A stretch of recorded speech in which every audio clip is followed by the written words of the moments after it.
Teshidele, and welcome to week number 7 of the class on Trekcho, part 1.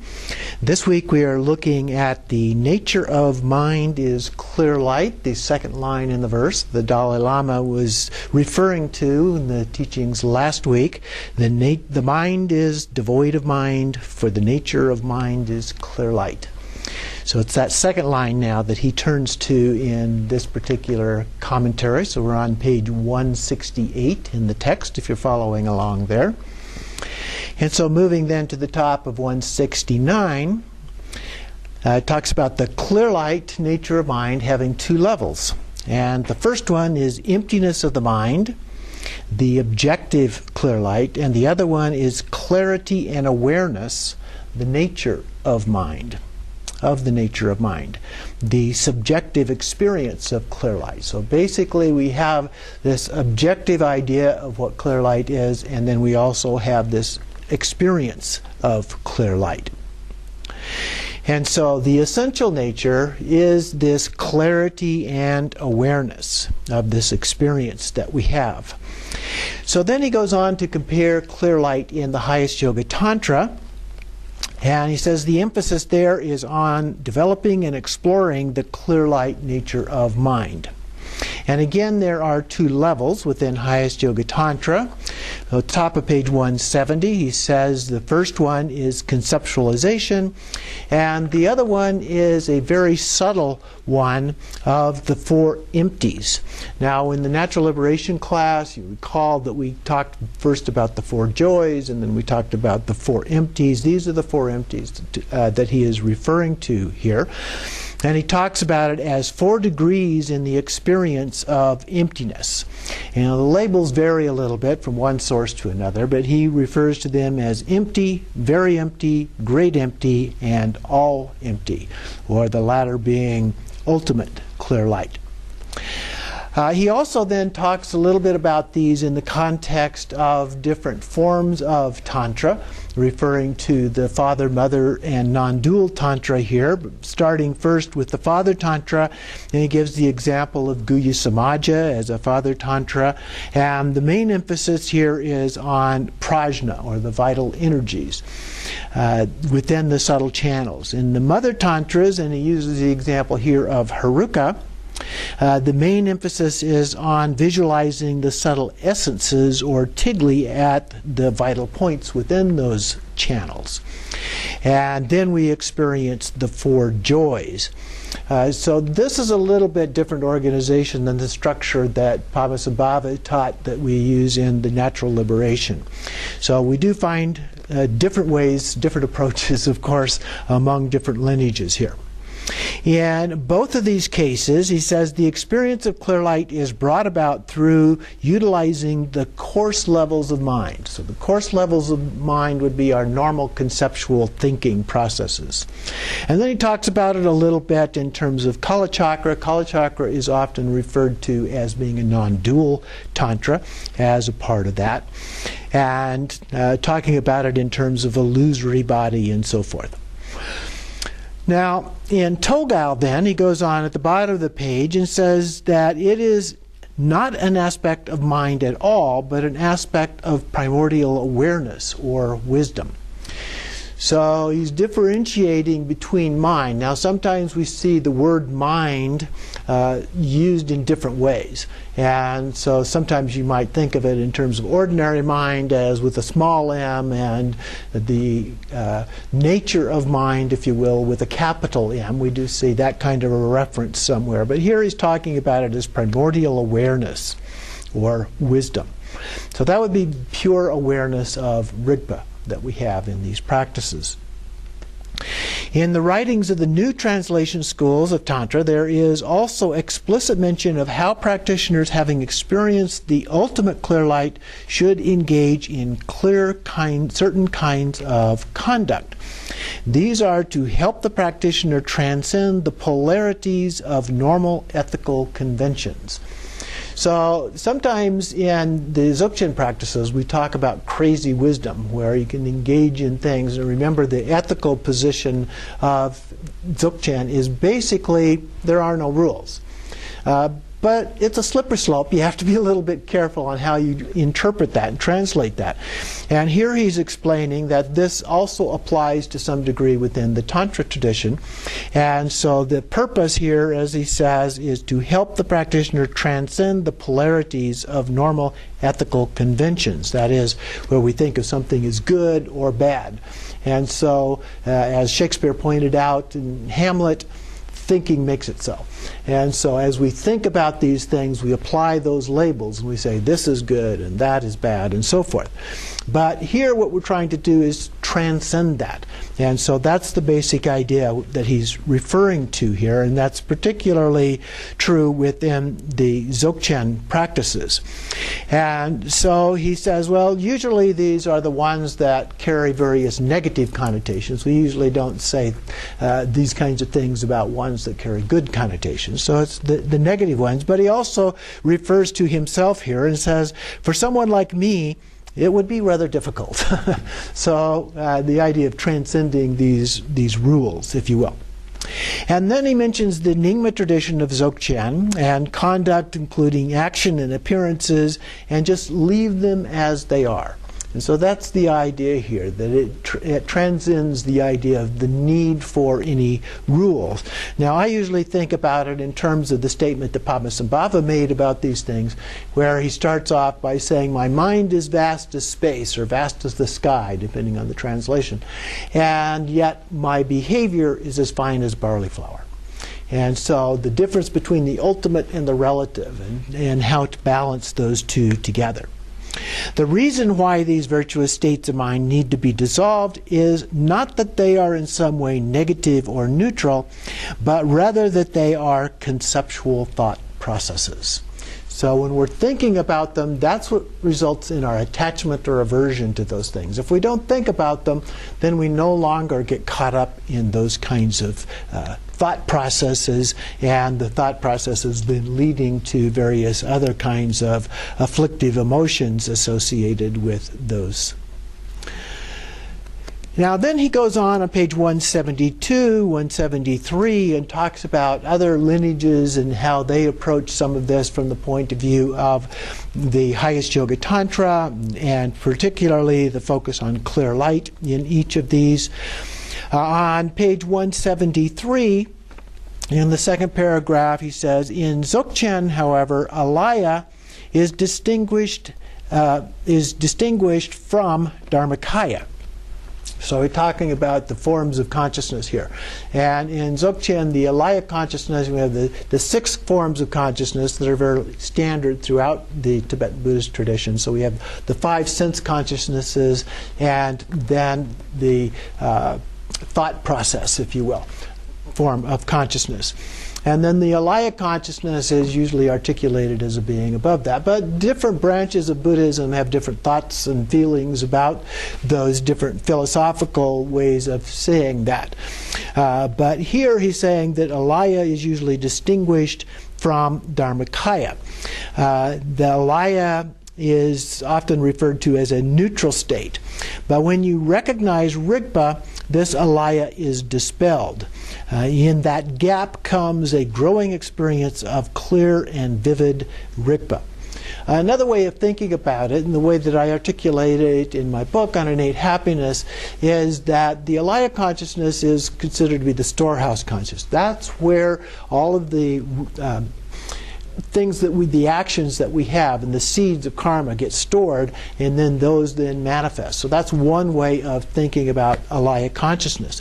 And what happens is, at the time of enlightenment, all of the seeds, both good and bad, have already been either purified or burned up through our other actions, and as a result of that, it goes away. It's impermanent, and so it goes away at that point.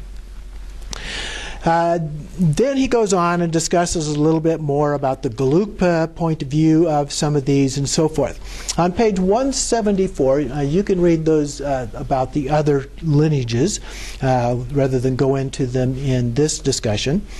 But on 174, he talks about the uniqueness of Dzogchen. So we want to focus a little bit on the uniqueness of Dzogchen.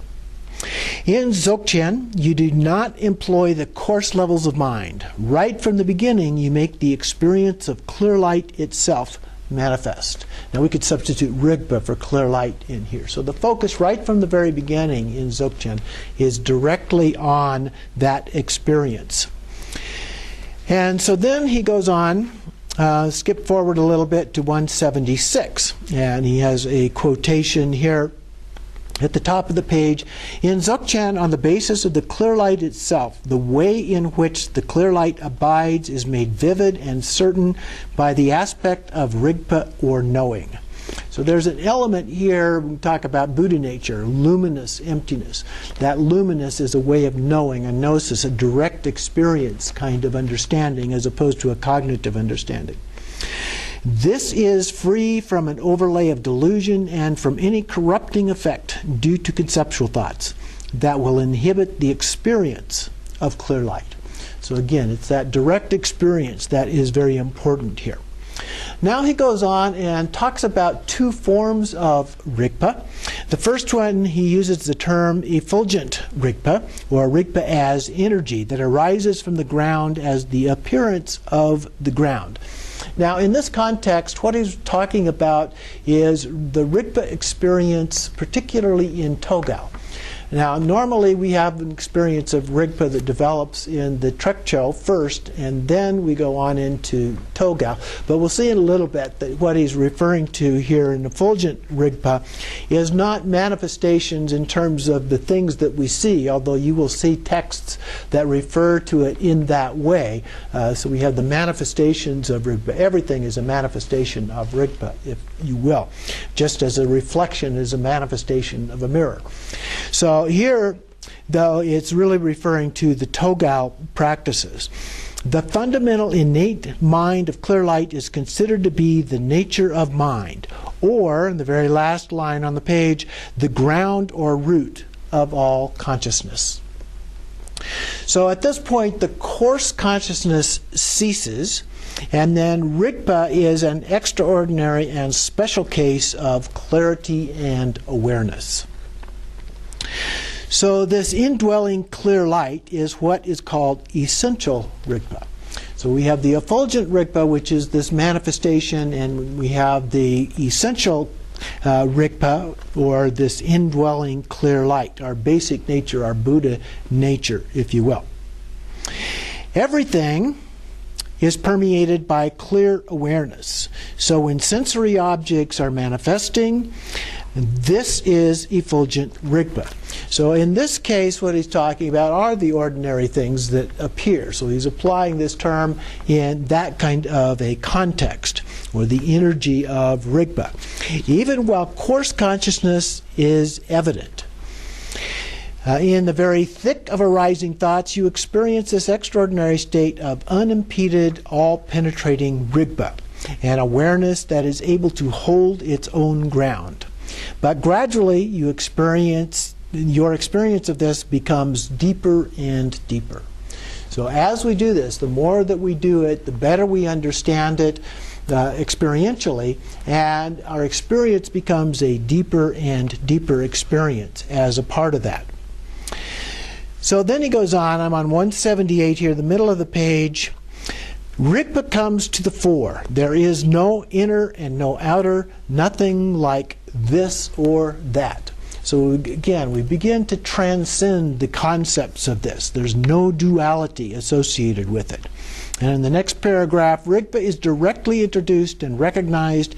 It can be identified even in the very thick of arising thoughts.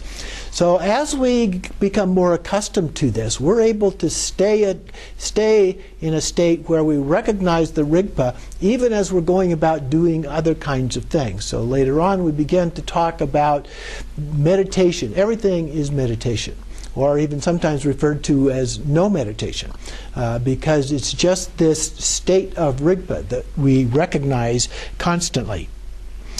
So the fundamental innate mind of clear light is the key point, the key focus here, and there dawns an experience unlike any other. This seems to me to be the extraordinary feature of Dzogchen. So this is the kind of experience that is particularly unique.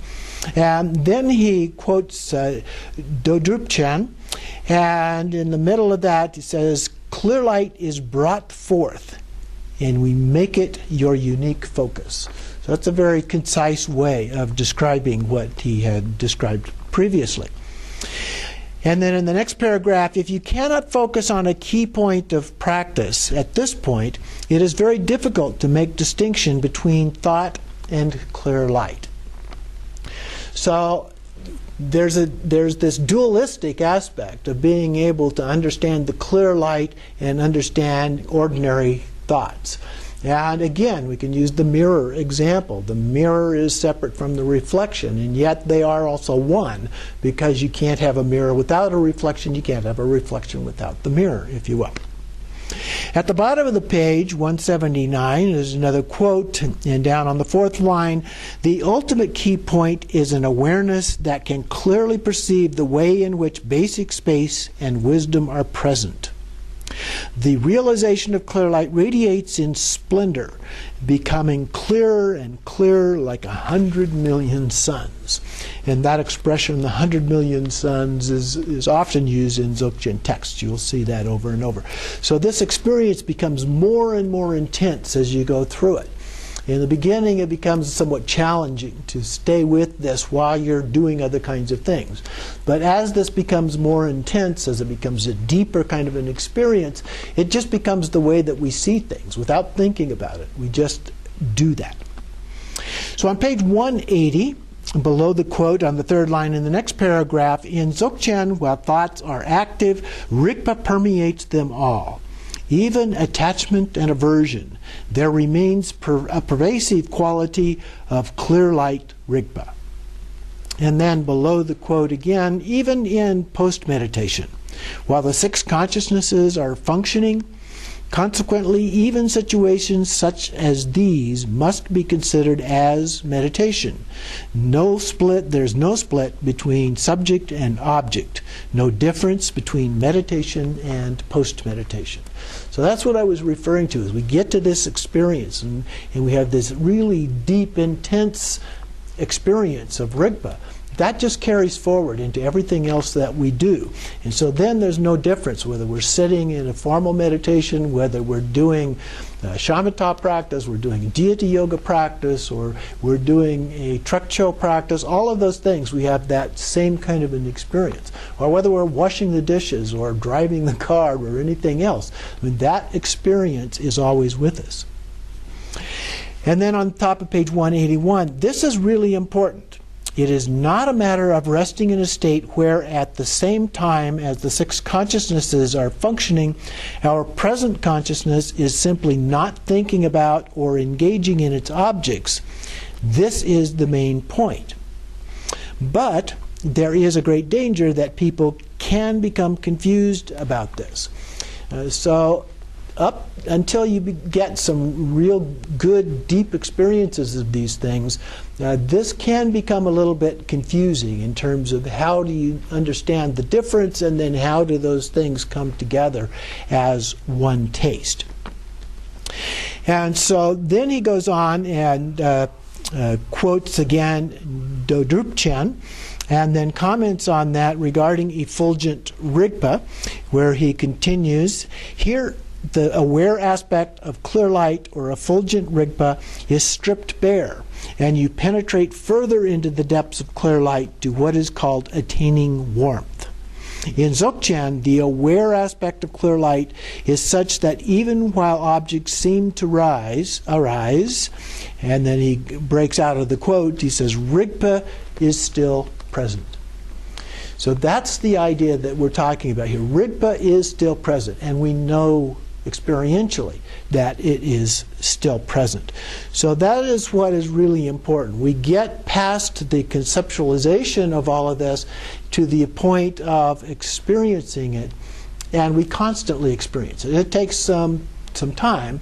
Now, and we go back to the three statements of Gerb Dorje. In the beginning, we get the direct experience, and then we develop that direct experience, and then we abide in that direct experience.